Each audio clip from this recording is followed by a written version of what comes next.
Alhamdulillah, saya membaca ayat 1 sampai ayat 12 daripada surah Taha.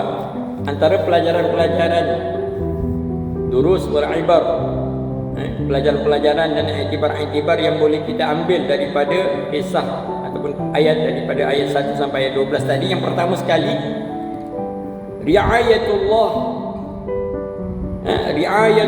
ta'ala liman yakhtaruhum liiblaghi da'watihi. Bagaimana Allah Subhanahu wa taala memelihara, menjaga orang-orang yang diberikan tanggungjawab untuk menyampaikan risalah Allah. Nombor satu, kita lihat bagaimana Allah Ta'ala menjaga dan memberikan perhatian kepada orang-orang ataupun para rasul tadi yang bertanggungjawab untuk menyampaikan risalah Allah Subhanahu wa taala.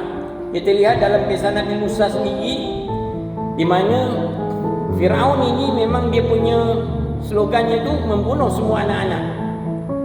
Tapi oleh kerana mereka pun bimbangkan bahawa mungkin mereka akan keputusan generasi, maka 1 tahun bunuh anak lelaki, 1 tahun hidup, 1 tahun biarkan hidup, 1 tahun bunuh, 1 tahun biarkan hidup, 1 tahun membunuh. Nabi Musa alaihissalam, Nabi Harun alaihissalam dilahirkan di tahun yang tidak bunuh, sedangkan Nabi Musa dilahirkan tahun yang diisiakan kena bunuh semua anak-anak yang lahir pada tahun itu. Tapi Allah Ta'ala memeliharakan orang-orang yang akan menjadi penerus risalah ini.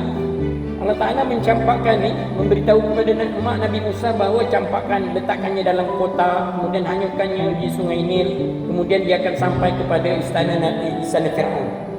Istri Firaun ambil sehingga menjadi sayang kepada Nabi Musa, kemudian dikembalikan untuk disusukan kepada maknya.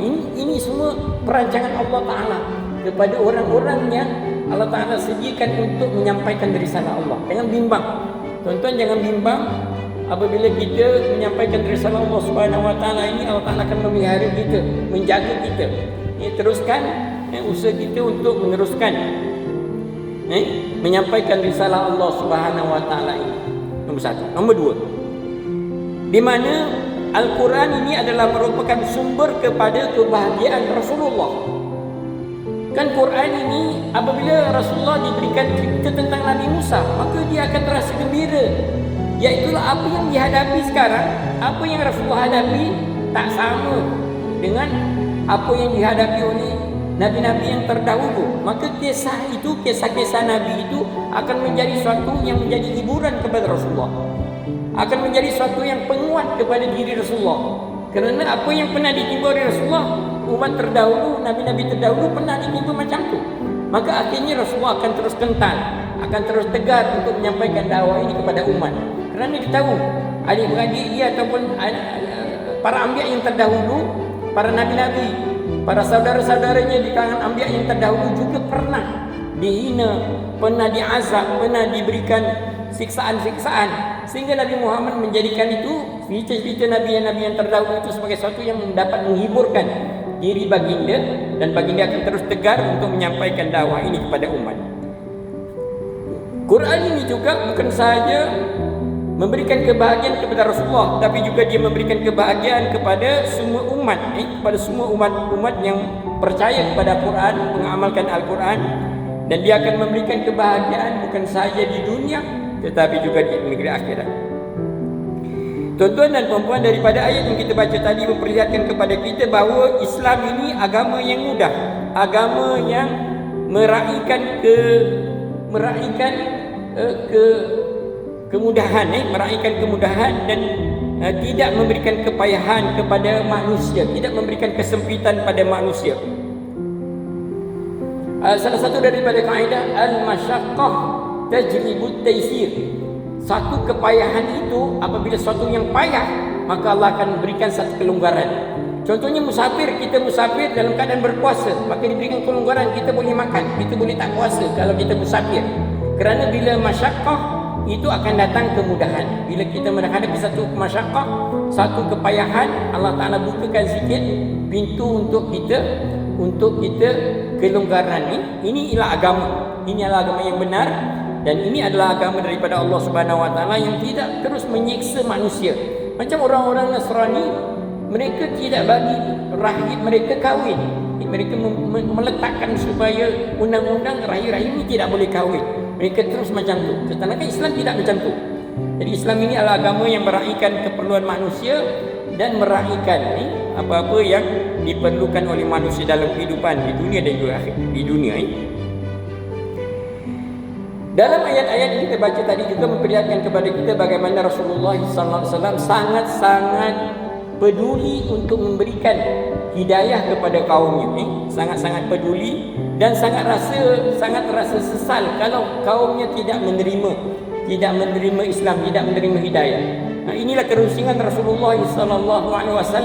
Dia bimbang, dia sangat rasa rusing kalau dia tidak dapat menyampaikan hidayah ini kepada orang-orang yang bersama-sama dengan Rasulullah SAW, terutama kaki Quraisy dan sebagainya. Dia berasa iba, dia rasa sesal, tidak dapat menyampaikan, tidak dapat memberikan hidayah kepada mereka. Dan inilah satu perasaan yang kita belajar bahawa kita juga kena macam tu. Kita kena rasa anak beranak kita ni dah dapat mengidak, dah lekat belum semayangnya, dah lekat belum Qurannya, dah lekat belum pergi masjidnya. Kita kena tengok, semak-semak supaya mereka itu akan terus berusaha, supaya mereka itu akan terus apa yang telah kita laksanakan selama kita hidup ini akan diteruskan oleh anak-anak generasi yang akan berikutnya.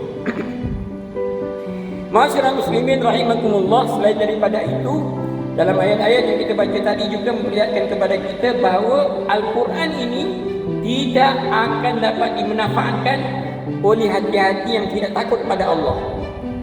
Kalau kita tidak takut pada Allah, maka tidak ada manfaat Al-Quran. Kita tidak dapat memberikan manfaat. Quran tidak akan manfaatkan kepada kita selagi mana kita ini tidak takut, tidak gentar dengan Allah, kita tidak mengagungkan Allah, kita tidak membesarkan Allah Subhanahu Wa Taala. Dan yang akhir sekali kita lihat ketika Nabi Musa alaihissalam sampai ke lembah tua ini, maka baginda yakni Nabi Musa alaihissalam telah diperintahkan Allah supaya memecat kasut dia, membuka kasut dia. Jadi ada kan sebahagian daripada apa iktibarnya tadi, kalau kita pergi ke tempat-tempat suci, tempat-tempat bersih, tempat-tempat suci, maka kita kena bukalah kasut kita ataupun menjaga kesucian tempat-tempat yang kita pergi itu supaya tidak dikotorkan.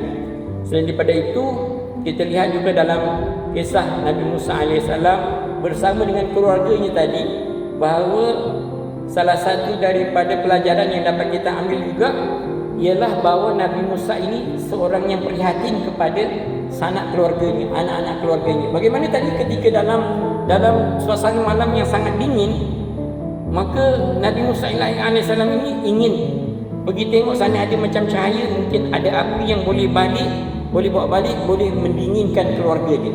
Jadi ini keprihatinan Nabi Musa alaihissalam kepada keluarganya. Jadi salah satu pelajarannya juga kita mesti prihatin kepada keluarga kita, semak dia makan tak makan, anak-anak dan sebagainya, kita kena prihatin.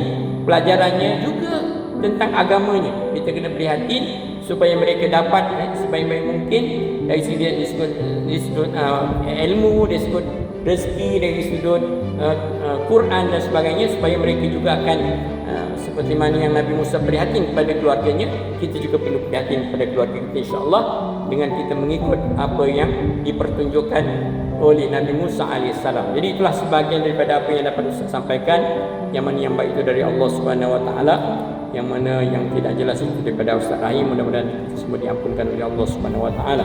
Bismillahirrahmanirrahim. Alhamdulillahirabbil alamin. Wassalatu wassalamu ala asyrafil mursalin wa ala alihi washabbihi ajmain.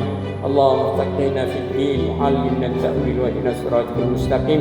Allahumma arina haqqan warzuqna ittiba'ah wa arina al-batilan batilan warzuqna ijtinabah. Sallallahu ala sayyidina Muhammad wa ala alihi washabbihi ajmain. Walhamdulillahirabbil alamin.